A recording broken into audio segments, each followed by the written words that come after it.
Bienvenue madame, messieurs à cette édition du journal universitaire. Nous ouvrons cette édition du journal universitaire.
Les gouvernements, à travers la lettre du Premier ministre adressée au ministre de l'Enseignement supérieur et universitaire pour mener des enquêtes de viabilité sur l'organisation des troisième cycles à travers la RDC, la publication des résultats de cette enquête a eu lieu la semaine dernière. À l'issue de cette publication, toutes les universités ne vont plus organiser le troisième cycle. Il y a 7 institutions seulement qui s'ajoutent à ces 3 universités. Il s'agit de l'Université pédagogique nationale qui va désormais organiser les enseignements de 3e cycle, mais elle doit organiser seulement dans 7 filières, 5 filières. D'autres, par contre, ne vont plus organiser ces enseignements. Alors, à ce sujet, nous avons des invités sur ce plateau. Il s'agit des 2 professeurs de l'Université pédagogique nationale. Il s'agit du professeur Raoul Ekwampok Kandoum. Il est président de l'association des professeurs de l'Université pédagogique nationale, mais en même temps professeur dans la faculté des lettres et sciences humaines. Professeur, bonjour. Bonjour, messieurs les journalistes. Le deuxième invité, il s'agit du professeur Alain Bouloukou. Il est chef du département de chimie au sein de l'Université pédagogique nationale. Professeur, bonjour également.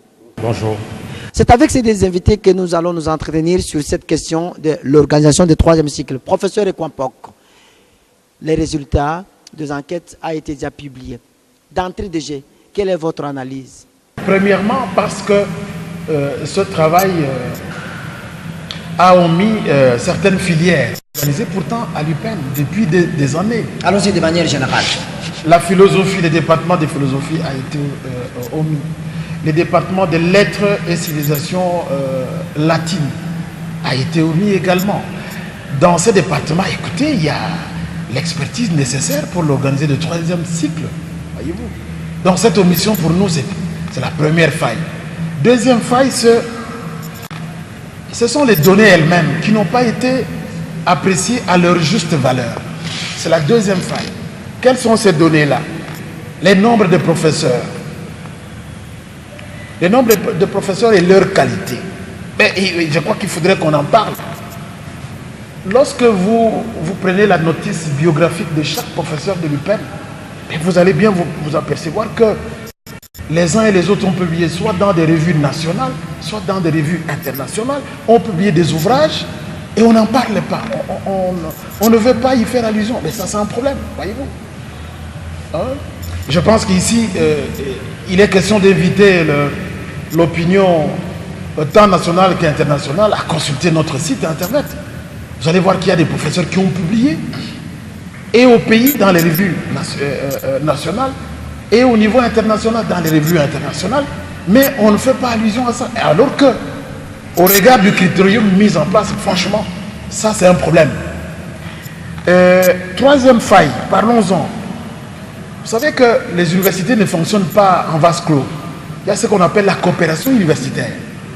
L'Université pédagogique nationale a signé des accords de partenariat avec plusieurs universités étrangères.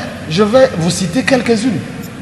Par exemple, l'université Laurentienne du Canada, les universités du Canada, Laurentienne et l'université du Québec, l'université Sherbrooke, l'université de Corée, voyez-vous, l'université de Genève, en Suisse, et qui a signé ces accords-là. Voilà, j'ai des documents ici, qui montrent que cet accord a été signé avec l'UNIKIN et l'UPEN. Dans quelle discipline, dans quelle matière? C'est en biologie, c'est pour des recherches en biologie, en chimie, en géographie et sciences de l'environnement. Vous avez l'université du Québec dont je parlais là, hein, c'est une des universités canadiennes, avec l'UPEN. Dans quel domaine? En sciences appliquées. Il y a l'université de Toulouse, et ça c'est en France, UPEN, depuis 2012. Il y a des accords avec l'agence universitaire francophone, avec l'UPEN. Dans quel domaine? Dans le domaine de la communication. C'est bizarre que lorsque j'ai les critériums, que j'ai obtenus par rapport aux rencontres, dans les rencontres que nous avons organisées là, on nous a donné des documents de travail. Donc on sait, nous savions à quoi nous devrions nous en tenir. Alors une autre faille, c'est, écoutez, pour nous c'est une faille. C'est l'UPEN qui a été systématiquement ignoré. Ah, messieurs les journalistes, moi je pense qu'il faudrait qu'on parle de ça. Systématiquement ignoré lors des différentes rencontres. En tant que président de la PPN, j'ai pris part au forum de Zongo sur le redressement de l'enseignement supérieur et universitaire. Là, vous savez comment je me suis retrouvé dans cette délégation-là, dans ce forum-là. Mais franchement, il a fallu bousculer fort pour me retrouver, ce qui n'est pas normal. Donc, ça, dans ce pays, dans notre pays, franchement, il y a un problème. Il y a un problème. Quand les autorités, quand la haute hiérarchie demande qu'on réalise plutôt un travail, vous verrez que des sommités intellectuelles se choisissent entre eux dans des coteries, et puis ils vont jusqu'à chercher à présenter des travaux bâclés pour qu'on obtienne des décisions bâclées finalement. Non, je pense que personne n'a le droit d'amener l'autorité, les décideurs à prendre des décisions sur base des travaux mal faits. Effectivement, les conclusions de cette enquête, pour nous, c'est un travail mal fait, bâclé, pour des raisons que je viens d'avancer tout à l'heure, voyez-vous. Je dois respecter l'université congolaise.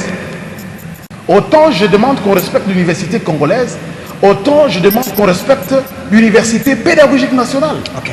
Attendez, monsieur le journaliste, je n'ai pas encore fini. On a été à Zongo. Puisqu'il s'agit de montrer comment nous avons été ignorés.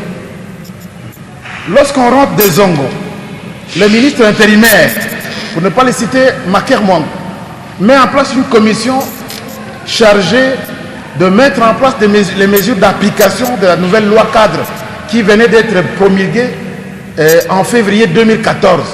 Là aussi, on va remarquer qu'on voulait nous ignorer. Et nous avons tout fait pour nous retrouver dans ce cadre-là. À beaucoup d'autres rencontres, il y a eu les rencontres de l'ISP Gombe, des Sultani. Vous savez que nous avons réagi plusieurs fois en Assemblée Générale. Nous avons demandé que les recteurs prennent part. Et deux autres experts de l'UPEN. On n'a jamais été entendus. Ça, c'est pas normal. Nous dénonçons cette façon de faire. Professeur Alain, vous êtes chef de département de chimie au sein de l'Université pédagogique nationale. Vous venez de suivre le président de la PPN dire que ce travail, c'est un travail et ce travail contient beaucoup de failles. Alors, je vous pose la question pour vous.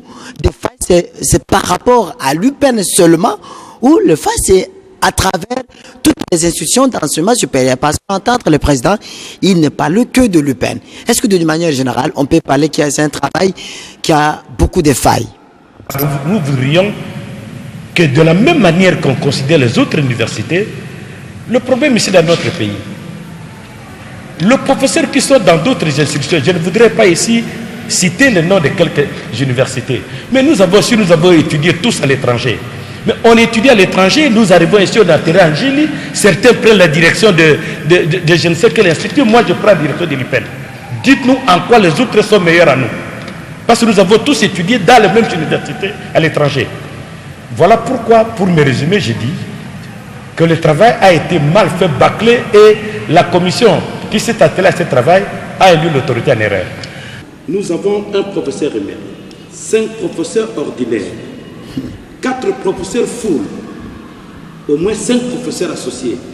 Dites-nous, dans ce pays, en faculté de sciences, dans un département comme celui de chimie, quelle qualité, quelle compétence vous allez encore exiger? Peut-être il n'y a pas de matériel didactique, le professeur. Je vais vous interrompre pour vous dire que dans la ville de Kinshasa, et je dis même à travers le pays, notre labo a été équipé par la Banque mondiale et aucun laboratoire d'aucune université ou d'une institution de l'enseignement supérieur peut prétendre avoir de matériel plus important que ceux que nous avons dans notre labo de chimie ici.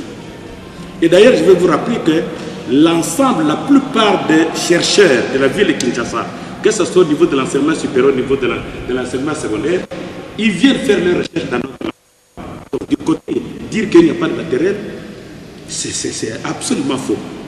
À entendre certaines sources ou certains professeurs des autres institutions d'enseignement supérieur et universitaire, il semble, si le gouvernement a décidé de revoir la question de l'organisation du 3e cycle, c'est à cause de l'UPEN.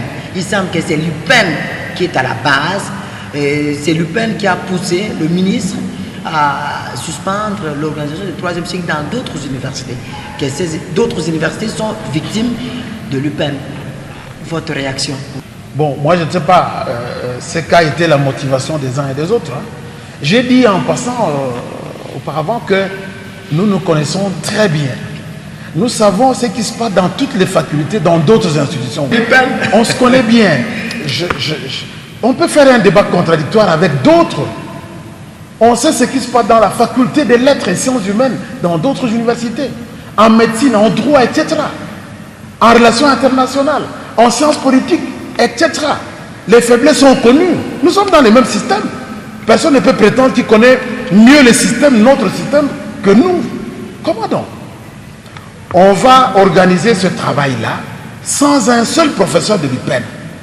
Nous sommes combien aujourd'hui? 322. Et il semble que vous êtes la 2e université en RDC en nombre de professeurs, après l'université de Kinshasa. Ce n'est pas moi qui vous l'ai dit. Et c'est vrai. C'est vrai. Tout à fait vrai. Donc voyez-vous, lorsqu'on crée des concepts, université traditionnelle, université, pour avoir quoi? Attention, vous savez que ici, quand il y a traditionnel, c'est déjà vieux apparemment. Non, ça ne veut rien dire. Non, les universités traditionnelles, vous avez bien fait de dire traditionnel entre guillemets. Attention, attendez. Pardon? Vous avez dit, vous quand vous présentez l'émission, vous avez dit traditionnel entre guillemets, je crois que vous avez raison. Traditionnel pour dire quoi? Nous savons tous ce qui se fait à Lubumbashi. Université créée par l'État congolais. Nous savons tous ce qui se fait à Kisangani. Nous savons tous ce qui se fait à l'université de Kinshasa. Nous savons tous ce qui se fait à l'UPEN aussi. Attention, on en parle souvent très peu. Les 4 universités que je viens de citer là ont été créées en bonne et due forme par le président de la République. Soit par ordonnance présidentielle, soit par décret présidentiel. Les autres universités dont on parle ont été créées par qui? On ne se pose pas cette question-là.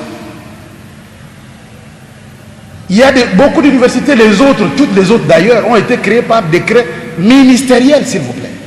Le ministre n'a pas compétence de créer des institutions. Vous n'avez qu'à consulter l'ancienne loi et la nouvelle. Le ministre n'a pas compétence de créer une institution. C'est la compétence du président de la République. Les 4 universités là, Université de Lubumbashi, Université de Kinshasa, Université de Kisangani, Université pédagogique nationale, ont été créées par ordonnance ou décret présidentiel. Où est le problème? S'il faut remettre en question les universités, ce n'est pas la nôtre qu'on devrait remettre en question. On doit plutôt remettre en question les universités qui n'ont pas suivi la voie normale, qui n'ont pas, sur le plan juridique, hein, sur le plan juridique, je suis sur le plan juridique quand je parle de ça. On a accepté des universités, des instituts supérieurs créés par un ministre, parmi les ministres qui ont précédé l'actuel ministre. Vous voulez qu'on mette de l'ordre comment? Attendez, l'ordre est où? Non, attendez, laissez-moi parler s'il vous plaît, monsieur le journaliste. L'ordre est où? La tutelle est censée tout contrôler, c'est tout à fait normal. Il y a l'organe technique qui gère les universités au quotidien. Dans la situation, est-ce qu'on s'est posé ce qu'a été le rôle de la tutelle? Le ministère des tutelles. Est-ce qu'on s'est posé la question de savoir ce qu'a fait les conseils d'administration des universités, quel a été son rôle dans la gestion des établissements des universités pendant tout ce temps? Pour qu'on jette l'opprobre sur l'UPEN? Ça non. Attention, c'est un travail à corriger. J'insiste, ce travail doit être corrigé. Professeur Alain, c'est un travail à corriger. Au cas où le ministre vous a donné une période pour introduire les recours. Et l'UPEN a introduit en bonne et due forme les recours. Au cas où les recours revenaient négatifs, est-ce qu'il y aurait-il une conséquence sur la question de la relève académique en RDC ou réellement il y aura un problème, professeur Alain? Merci pour la question, mais avant de répondre à votre question, je voudrais d'abord revenir sur la question des infrastructures. En fait, dis-moi quel est l'établissement actuellement de l'enseignement supérieur parmi les 4 que vient de signer le président Qui répondent à tous les critères. Nous avions, par exemple, je prends, l'IPEN a été conçu pour 1000 étudiants. Nous sommes aujourd'hui autour de 10 000. L'UNIKIN avait été conçu pour 5 000 étudiants. Ils sont autour de 25 000. 30. Alors, lorsqu'on parle des infrastructures, c'est le même bâtiment qu'on a rencontré qui résiste aujourd'hui. Alors, l'infrastructure par rapport à quoi? Sur le plan scientifique, je vous parle de notre université pour la faculté des sciences. Je vous dis, je vous lance au défi, passez dans cette faculté, vous allez voir sur le plan des infrastructures, tout ce qui est caractère scientifique, laboratoire et tout. Okay. Je viens de vous rappeler. Alors, pour revenir à votre question, au cas où je n'envisage même pas, c'est un travail humain. J'ai dit qu'on ne se plaint pas, il n'y a pas de jérémiade, mais je dis tout simplement, le travail a été bâclé, comme vous avez dit hier recours. Je crois que l'autorité, en âme et conscience, s'il veut faire la relève de ces pays, sur le plan de la formation, l'IPEN ne peut pas être négligé. Et on devra tenir compte de tout ce que nous relevons aussi comme défaut, comme faille dans ce qui a été fait. Conséquence, mais il faut absolument que l'État puisse revoir que, je ne parle même pas de la commission, que le ministre, parce que d'abord notre université a été créée comme cause première, c'est la formation des formateurs. Notre pays a au moins besoin de 25 000 professeurs, nous ne sommes même pas 1500. Et lorsqu'on crée une université qui a pour première mission, et la mission fondamentale de la recherche appliquée et fondamentale, et lorsque vous avez dit que vous donnez des diplômes comme des gâteaux, mais c'est faux. Un chef de travaux de l'ISP Gombe me pose la question de savoir, on interdit à l'ISP de ne plus organiser le 3e cycle, par exemple en anglais. Et à l'UPEN aussi, on interdit l'organisation du 3e cycle en anglais. Où est-ce que nous allons faire notre doctorat en anglais? Est-ce que je peux répondre à ça? Attendez s'il vous plaît, monsieur le président, monsieur le journaliste. Allons-y. La réponse, répondez. C'est même les ridicules. Je vous dis par exemple que le professeur de l'EPEN, nous avons 300, comme je disais, plus de 300 professeurs. Mais 322. Ce sont ces mêmes professeurs de l'EPEN qui sont dans tous les établissements, que ce soit à l'intérieur du pays, à Kinshasa ou à l'étranger. Nous nous retrouvons partout à l'étranger. Alors qu'est-ce que vous pouvez répondre à ce chef de travaux? Parce qu'il dit maintenant il sait où est-ce qu'il peut aller, puisque lui s'attendait à ce que comme on a interdit à l'ISP de ne plus organiser le 3e cycle, il pouvait venir à l'UPEN. Et l'UPEN également est interdite. Oui. Mais c'est justement là où nous disons qu'on ne peut même pas envisager, le travail va être revu, et quand il sera revu, on va remettre l'IPEN dans ce droit. L'IPEN doit. Vous voulez? Je dis bien doit organiser le 3e cycle. Vous voulez compléter rapidement? Mais bien sûr, monsieur le journaliste. D'abord, comme je vous l'ai dit avant, l'ISP, d'après l'ancienne loi et même la nouvelle loi, ne peut pas organiser une thèse de doctorat. Attendez. L'ISP à l'heure actuelle ne peut l'organiser que en partenariat avec une université, soit congolaise, soit étrangère. Ça, c'est ce que dit la nouvelle loi. Je voudrais l'apaiser. Je voudrais revenir sur une des questions que vous avez posées au professeur Bouloukou. Lorsque vous dites, écoutez, le ministre a dit, si c'est négatif, la suite, oui. Non, Ne posez pas une telle question. Oui, ça peut arriver. Non. Il y a des éléments objectifs qui devraient amener l'autorité à revoir les choses. Si nous disons que c'est un travail bâclé, en principe, on ne devait pas le présenter à la place publique. À ce stade, il n'était pas à présenter à la place publique. On ne présente à la place publique qu'un travail bien fait et qu'on devait adopter. Il contient beaucoup de failles. Vous ne pouvez pas poser cette question-là. Et le recours introduit par l'UPEN, par le recteur, la PUPEN a proposé de donner aussi, devrait amener l'autorité à revoir ce travail mal fait, bâclé. Voyez-vous. Et quant à notre le chef de travaux de l'ISP Gombe, je crois qu'il doit s'apaiser.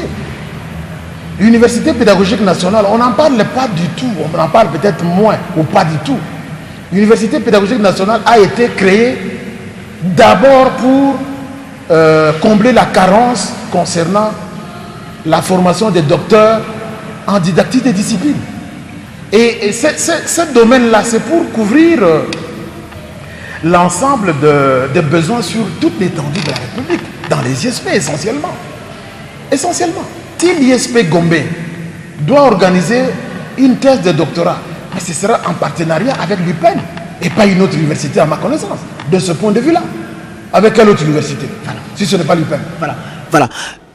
Professeur, vous aimez tant les chiffres, puisque vous êtes au département de chimie. L'UPEN a au total 27 filières.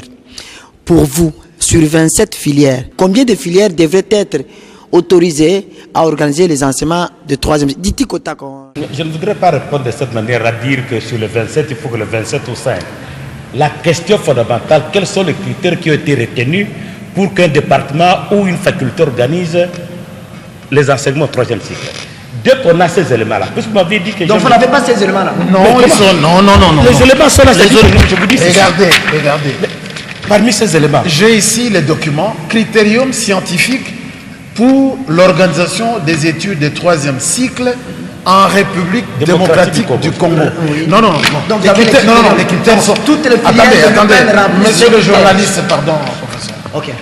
Si nous disons que le travail est bâclé, c'est au regard de ces critériums qui est porté à la connaissance de tout le monde aujourd'hui. Par rapport aux critériums, on ne peut pas prétendre que l'UPEN ne peut organiser la formation de doctorat, c'est-à-dire DEA et doctorat proprement dit, que dans 6 domaines. C'est faux, vraiment archi faux. Donc, par rapport personne ne suivrait une telle option qui est sentimentaliste. Est-ce que l'UPEN, par rapport au critérium, remplit ces critériums? Monsieur le journaliste, mais bien sûr. Mais on vous dit qu'après l'UNIKIN, à travers tous les pays, en ressources humaines, en nombre de professeurs, l'IPEN vient en 2e position. Et que le même professeur qu'on trouve ici donne cours à l'UNIKIN ou ailleurs. Rien que pour ces critères, les critères n'ont pas été fixés par l'IPN. On nous a remis ce document pour nous pouvoir. Et lorsque nous disons que c'était mal fait, bâclé, c'est par rapport aux critères qui sont entre nos mains. Et nous trouvons que par rapport aux éléments qui sont là-bas, l'IPN répond, dire que sur 27, combien de filières peuvent organiser? J'ai dit, par rapport aux critères qui sont donnés, la commission n'a qu'à voir, voici les différentes filières, voici les critères qui sont exigés, quelles sont les filières qui répondent à ces critères, et ils n'ont qu'à prendre une décision. Mais dire que sur 27, il n'y a que 6, là, nous disons que c'est vraiment injuste et sentimentaliste, comme dit le président.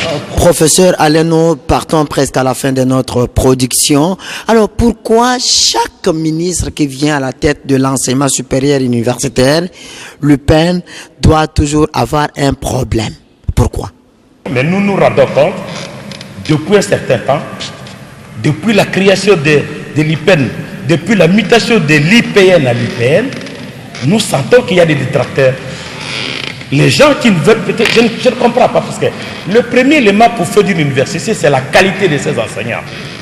Je viens de vous donner les chiffres ici. Je viens de vous dire que 90% des enseignants qui sont dans nos universités, pour la plupart, on a été à l'étranger, comme ceux qui sont ici, que ce soit à l'UNIKIN, à l'UNILU ou à l'UNIKIS. Mais pourquoi ces mêmes professeurs, ces mêmes compétences peuvent dire qu'ils sont mis ailleurs, qu'ils enseignent mis ailleurs que nous ici. Mais les recours, parce que nous, dans notre recours, nous avons relevé les éléments objectifs sur lesquels on doit se baser sans sentiment, sans injustice. Et par rapport à ces éléments, il faut absolument que nous puissions être dans nos droits d'organiser le 3e cycle, former les assistants et chefs de travaux dans leur DEA et poursuivre les études de la formation doctorale. Pour vous dire, j'ai eu encadré une dame qui est aujourd'hui docteur. Et cette thèse a été présentée même avec le professeur venu de Genève. Dans la salle, tout le monde a dit que cette thèse peut être présentée dans n'importe quelle université au monde. Alors lorsque dit aujourd'hui qu'on ne peut pas, son département de chimie, j'ai donné les chiffres des professeurs qui sont là. Donc voilà, je crois que pour, comme vous dites, c'est la dernière question. Voici la réponse que j'ai réservée à cette dernière question. Je voudrais que l'opinion tant nationale qu'internationale note que dans notre pays, chaque fois qu'on demande aux uns et aux autres, ou aux décideurs, ou à l'élite intellectuelle de réaliser un travail objectif, souvent on n'a pas cette objectivité-là. Le travail souvent est fait avec des considérations particulières qui n'ont rien à voir avec les considérations scientifiques, qui n'ont rien à voir avec les qualités qui doivent être observées dans la gestion des universités, de nos instituts supérieurs. Voyez-vous. Ici, je note tout simplement que quand on donne l'occasion aux uns et aux autres d'apprécier un travail, vite ils versent dans les sentiments. Donc ils oublient que la science pour laquelle nous travaillons, la science en tant que valeur plutôt universelle, la science est la valeur centrale dans le fonctionnement de chaque université. Okay, et cette valeur centrale, laissez-moi continuer s'il vous plaît, n'évolue pas seule. Nous avons déjà eu l'occasion de le dire dans certaines émissions. La science évolue à côté d'autres valeurs comme l'objectivité, l'honnêteté, l'intégrité morale, l'amour du travail bien fait. Ce travail n'a pas été bien fait, voyons. Alors, attention, il y a d'autres valeurs, attention. Il y a d'autres valeurs qui doivent être observées dans l'échelle des uns et des autres. Ces pays n'appartiennent pas à une catégorie de gens. Il faut bien le noter, monsieur le journaliste. Ces pays nous appartiennent à nous tous. La RDC a besoin de quoi? La RDC n'a pas besoin de mes sentiments. La RDC n'a pas besoin des sentiments des uns et des autres. La RDC a besoin de voir son développement assuré. C'est tout. Et quand on nous donne l'occasion de réaliser un travail, surtout les décideurs, s'ils nous demandent de réaliser un travail, nous devons le réaliser avec objectivité, avec honnêteté, avec intégrité morale. Voyez-vous, il y a beaucoup d'autres qualités que les uns et les autres doivent avoir. Pourquoi doit-on systématiquement négliger le travail fait au niveau national? Qui vous a dit que les recherches menées au niveau national sont mauvaises? Qui a le droit de les apprécier? Voyez-vous, attention. Aujourd'hui, c'est vrai, la tendance est de dire il faut aller vers les standards internationaux. Très bien. C'est pas mauvais. Mais quels sont les standards nationaux dans lesquels tout le monde se reconnaît? Ils sont où? Nos lois sont là. Nos textes les réglementaires sont là. Est-ce que les uns et les autres les respectent? Il y a un problème. Il y a un problème, messieurs les journalistes. Nous devons construire les standards nationaux autant que nous voulons construire les standards internationaux. Voyez-vous. Les Congolais, aux Congolais d'abord, les réalités qui sont les nôtres ne se retrouvent pas ailleurs. Nous devons organiser notre société, réorganiser correctement notre société. Voyez-vous. Okay. Et même les filières à organiser doivent tenir compte des réalités de notre société. Suivez-moi. Laissez-moi dire quelque chose, s'il vous plaît, monsieur. Rapidement. Je suis en train de me résumer. J'ai tellement de choses à dire que, écoutez, le temps imparti là ne le permet pas. Nous sommes la RDC. Nous avons nos réalités. À nous, qu'on ne trouve pas dans tous ces pays qu'on vante. Les Congolais doivent se réveiller. Nous devons réécrire notre histoire de la RDC. Dans tous les domaines, nous devons réécrire l'histoire de l'Afrique. Nous devons contribuer. La RDC a besoin de personnes intègres des personnes qui incarnent de valeurs qui puissent amener notre pays à son développement, à son émergence. Donc on n'a pas besoin de personnes qui proposent des conclusions bâclées à l'autorité pour qu'ils prennent des décisions bâclées. Non, nous n'accepterons pas ça. Nous n'accepterons pas ça. J'ai dit auparavant que souvent dans ce pays, on a tendance à minimiser les autres. Je ne suis pas en train de me plaindre, pas du tout. Vous, Mouchongo, coordonnateur du journal universitaire, est-ce que les gens se sont déjà posé la question de savoir où vous avez été formé? Vous êtes un produit fini de l'UPEN. Mouchongo, je vous ai connu au graduat. C'est moi qui vous ai donné les cours de linguistique générale, Mouchongo. C'est moi qui vous ai donné les cours d'analyse du langage en première année de licence. Voyez-vous, de la première année de graduat jusqu'en licence, je vous ai connu. Aujourd'hui, est-ce qu'on peut sous-estimer vos compétences? Mais vous êtes en train d'animer les journaux universitaires. L'opinion tant nationale qu'internationale n'a qu'à vous apprécier. Voyez-vous. Donc on ne doit pas toujours être enclin à l'injustice, à croire que les autres sont mauvais et on est meilleur. Non. Après tout, on se connaît bien. On se connaît bien dans ce pays. L'arrimage dans l'enseignement supérieur et universitaire est en train de s'améliorer à travers plusieurs activités. Et vous avez suivi des invités. Il s'agissait du professeur Raoul Ekwampok Kandoum, professeur au sein de l'Université pédagogique nationale dans la faculté des lettres et sciences humaines, qui est aussi frappé par cette mesure, mais aussi le professeur Alain Bouloukou, chef du département de chimie de cette université. Il revient au ministre de l'enseignement supérieur de prendre en compte ou pas les différentes réclamations, non seulement de l'UPEN, mais des autres institutions pour mettre les uns les autres au droit par rapport à l'organisation du 3e cycle. Mais la loi est dure, mais c'est la loi. Vous nous avez suivis à travers les différentes chaînes de télévision. Merci de nous avoir suivis. Merci à toutes les chaînes partenaires. Merci à l'association des professeurs de l'Université pédagogique nationale qui a accepté de nous donner son point de vue par rapport à la publication des universités et filières autorisées à organiser le 3e cycle dans toute l'étendue de la République démocratique du Congo. Merci à l'équipe technique qui nous a accompagnés tout au long de cette production. Merci et à la prochaine occasion.